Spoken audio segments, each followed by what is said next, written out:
ബംഗാളിൽ ഇപ്പോൾ പ്രതിഷേധം ആളിക്കത്തുകയാണ്. ഷെയ്ഖ് ഹസീന രാജിവെച്ച് നാടുവിട്ടു. ഇന്ത്യയിൽ താൽക്കാലിക അഭയം തേടുകയും ചെയ്തിട്ടുണ്ട്. 1971 വിമോചന യുദ്ധത്തിൽ പങ്കെടുത്ത വിമുക്ത ഭടന്മാരുടെ കുടുംബങ്ങൾക്ക് സർക്കാർ ജോലിയുടെ 30% സംവരണം ചെയ്യുന്ന സർക്കാർ ക്വാട്ട സമ്പ്രദായമാണ് പ്രതിഷേധങ്ങൾക്ക് തുടക്കം കുറിച്ചത്. ബംഗ്ലാദേശി യുവാക്കളുടെ പ്രതിരോധത്തിൽ പിടിച്ചു നിൽക്കാൻ കഴിയാതെ വന്നതോടെയാണ് ഷെയ്ഖ് ഹസീന രാജ്യം വിട്ടത്. അതിനിടെ സൈന്യം ഇടക്കാല സർക്കാർ രൂപീകരിക്കുമെന്നും പ്രക്ഷോഭകർ പ്രതിഷേധം അവസാനിപ്പിക്കണമെന്നും സൈനിക മേധാവി ആവശ്യപ്പെട്ടിരുന്നു. എന്നാൽ ഇടക്കാല സർക്കാർ രൂപീകരണത്തിനും ഉപാധികൾ മുന്നോട്ട് വയ്ക്കുകയാണ് പ്രതിഷേധക്കാർ.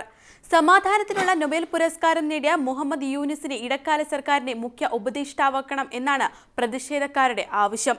ആരാണ് മുഹമ്മദ് യൂനിസ്? എന്തുകൊണ്ട് ഭരണം യൂനിസിന്റെ കരങ്ങളിൽ ഏൽപ്പിക്കണമെന്ന ആവശ്യമുയരുന്നു. പരിശോധിക്കാം.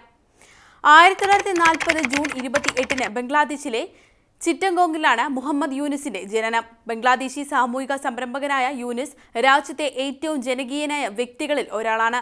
ഗ്രാമീൺ ബാങ്കിന്റെ സ്ഥാപകനായ യൂനിസിന് 2006 സമാധാനത്തിനുള്ള നൊബേൽ പുരസ്കാരം ലഭിക്കുന്നത്. സാമ്പത്തിക വിദഗ്ധൻ എന്ന നിലയിലും ശ്രദ്ധേയനായ അദ്ദേഹം രാജ്യത്ത് മൈക്രോ ക്രെഡിറ്റ്, മൈക്രോ ഫിനാൻസ് എന്നീ ആശയങ്ങൾക്ക് വിത്തുപാകിയത്.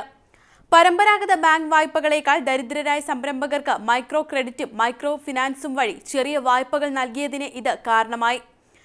സാമ്പത്തിക വികസനത്തിലും ദാരിദ്ര്യ നിർമ്മാർജ്ജനത്തിലും ശ്രദ്ധ കേന്ദ്രീകരിച്ചുള്ള പ്രവർത്തനമായിരുന്നു അദ്ദേഹത്തിൻ്റെത്. സ്ത്രീകളുടെ ജീവിതം മെച്ചപ്പെടുത്തുന്നതിലും കാര്യമായ സ്വാധീനം ചെലുത്തി.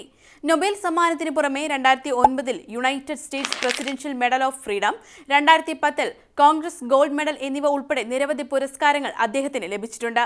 2012 മുതൽ 2018 വരെ സ്കോട്ട്ലൻഡിലെ ഗ്ലാസ്ഗോ കാലിഡോണിയയിൽ യൂണിവേഴ്സിറ്റിയുടെ ചാൻസലറായി സേവനമനുഷ്ഠിച്ച യൂനിസ് മുമ്പ് ചിറ്റഗോങ് യൂണിവേഴ്സിറ്റിയിൽ സാമ്പത്തിക ശാസ്ത്ര പ്രൊഫസറായിരുന്നു.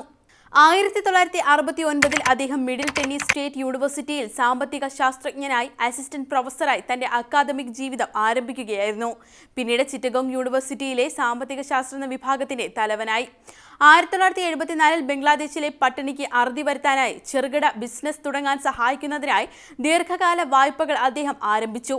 ഇത് ഗ്രാമീണ ബാങ്ക് സ്ഥാപിക്കുന്നതിലേക്കും മൈക്രോ ഫിനാൻസിന്റെ വിശാലമായ പ്രസ്ഥാനത്തിലേക്കും നയിച്ചു.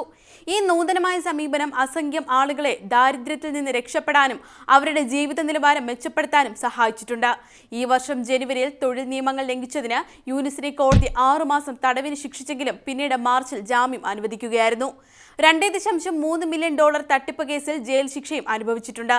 രാജ്യത്തെ ഏറ്റവും വലിയ മൊബൈൽ ഫോൺ കമ്പനിയായ നോർവേയിലെ ടെലികോം ഭീമനായ ടെലിനോറിന്റെ അനുബന്ധ സ്ഥാപനമായ ഗ്രാമീൺ ഫോണിന്റെ 34.2% ഉടമസ്ഥതയിലുള്ള ഗ്രാമീൺ ടെലികോമിന്റെ തൊഴിലാളികളുടെ ക്ഷേമനിധി തട്ടിപ്പ് കേസിലായിരുന്നു അകത്തുപോയത്. ഷെയ്ഖ് ഹസീന സർക്കാർ 190 കേസുകളാണ് യൂനിസിനെതിരെ ചുമത്തിയിരിക്കുന്നത്. അതേസമയം തങ്ങൾ ശുപാർശ ചെയ്ത സർക്കാരിനെ അല്ലാതെ മറ്റേതെങ്കിലും സർക്കാരിനെ സ്വീകരിക്കില്ല എന്നാണ് വിദ്യാർത്ഥി പ്രക്ഷോഭകർ പറയുന്നത്. ഒരു സൈനിക ഗവൺമെന്റോ അല്ലെങ്കിൽ സൈന്യത്തിന്റെ പിന്തുണയുള്ളതോ ഫാസിസ്റ്റുകളോ സർക്കാരോ അംഗീകരിക്കില്ല എന്നാണ് വിദ്യാർത്ഥി പ്രസ്ഥാനത്തിന്റെ പ്രധാന കോർഡിനേറ്റർ പറയുന്നത്. അതേസമയം കഴിഞ്ഞ ദിവസം ഇന്ത്യയിലെത്തിയ ഷെയ്ഖ് ഹസീന രാജ്യത്ത് തുടരുകയാണ്. UP ഗാസിയാബാദിലെ വ്യോമസേനയുടെ നിയന്ത്രണത്തിലുള്ള ഹിൻഡൻ എയർബേസിലാണ് ഹസീന തങ്ങുന്നത്. ഇന്നലെ വൈകുന്നേരം ഹിൻഡൻ എയർബേസിൽ എത്തിയ ഷെയ്ഖ് ഹസീന ലണ്ടനിൽ രാഷ്ട്രീയ അഭയം തേടുന്നതിനുള്ള ചർച്ച തുടർന്നിരുന്നു. ദേശീയ സുരക്ഷാ ഉപദേഷ്ടാവ് അജിത് ഡോവൽ ഉൾപ്പെടെയുള്ളവരുമായി ഹസീന കൂടിക്കാഴ്ച നടത്തി.